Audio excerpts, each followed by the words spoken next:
ہمیں یہ نہیں چاہیے جس طرح بات لوگ کر رہے ہیں ایک شعبے کی اگر منفرد شان ہے، ممتاز مقام ہے اور سرکار نے کسی کی یہ خصوصیت بیان کی ہے، اس سے یہ ثابت نہیں ہوتا کہ وہ باقی صحابہ کرام سے افضل ہو گئے۔ آج افضلیت صدیق اکبر رضی اللہ عنہ کا انکار بباب قبول کیا جا رہا ہے۔ مولا کائنات کی اپنی شان ہے، اس سے انکار نہیں ہے، کیونکہ حضور نے بیان کی ہے، اس سے کون انکار کر سکتا ہے؟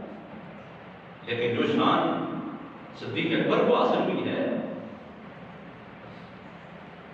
وہ اپنی جگہ، اور ہمارا یہ عقیدہ ہے، ہمارا یہ ایمان ہے کہ جو ترتیب خلافت ہے وہی ترتیب افضلیت بھی ہے۔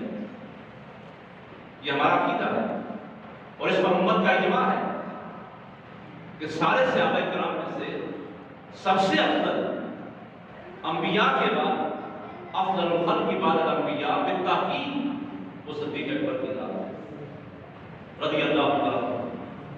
سب سے افضل صدیق اکبر رضی اللہ عنہ کی ذات ہے، اور اس کے بعد حضرت عمر فاروق رضی اللہ عنہ کی ذات ہے۔ پیر کرم صاحب رحمۃ اللہ علیہ آپ کی بارگاہ میں ایک رافضی نے ایک شیعہ نے اعتراض کیا جو مولا علی کو شیخین کریمین یعنی صدیق اکبر رضی اللہ عنہ اور فاروق اعظم رضی اللہ عنہ نظر دیتا تھا۔ اس نے ایک شعر پڑھا، کسرا میسر نشد این سعادت بقا و ولادت و مسجد شہادت، کہ کسی کو یہ شان نہیں ملی ہے جو مولا کائنات کے حصے میں آئی ہے۔ کیا شان؟ کہ کعبے کے اندر ولادت ہو رہی ہے اور مسجد کے اندر شہادت ہو رہی ہے۔ یہ شان کسی اور کو نہیں ملی۔ اس سے اس شخص کا اعتراض یہ تھا کہ مولا کائنات سب سے افضل ہے اور فاروق اعظم اور صدیق اکبر سے بھی افضل ہے۔ اعتراض کیا اس نے۔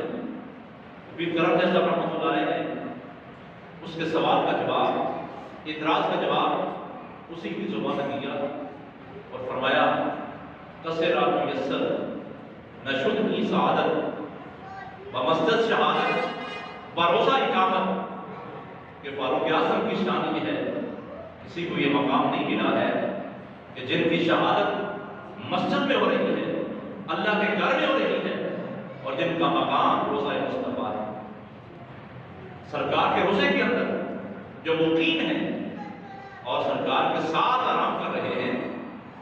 یہ شان بھی کسی اور کو حاصل نہیں ہوئی، یہ فاروق اعظم کی حصے میں ہے۔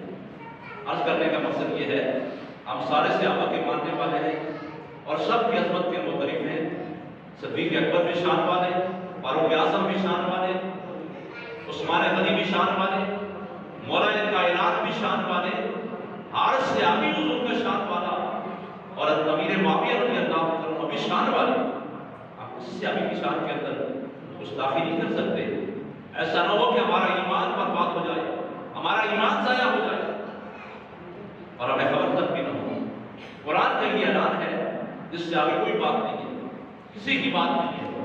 جب قرآن یہ اعلان کر رہا ہے سارے صحابہ کرام کی عظمت پر قرآن گواہ ہے، وَقُلْنَا وَعَدَ اللَّهُ الْحُسْنَىٰ، اللہ نے سارے صحابہ کرام میں سے، تمام صحابہ کرام میں سے اللہ نے سب صحابہ کے ساتھ جنت کا وعدہ فرما دیا۔ سارے صحابہ جنتی ہیں، ان کو مقام پہلے میں نے عرض کیا عبادت کی وجہ سے نہیں ملا ہے، چہرہ مصطفیٰ کی زیارت کی وجہ سے ملا ہے۔ اللہ تعالیٰ کی بارگاہ میں دعا کرتے ہیں کہ مالک ہمیں فتنوں کے اس دور کے اندر ایمان کی سلامتی عطا فرمائے۔ اللہ ہم سب کا خاتمہ ایمان کا فرمائے۔ آخری وقت ہم سب کی زبان پر کلمہ دینے کے بعد لا الہ الا اللہ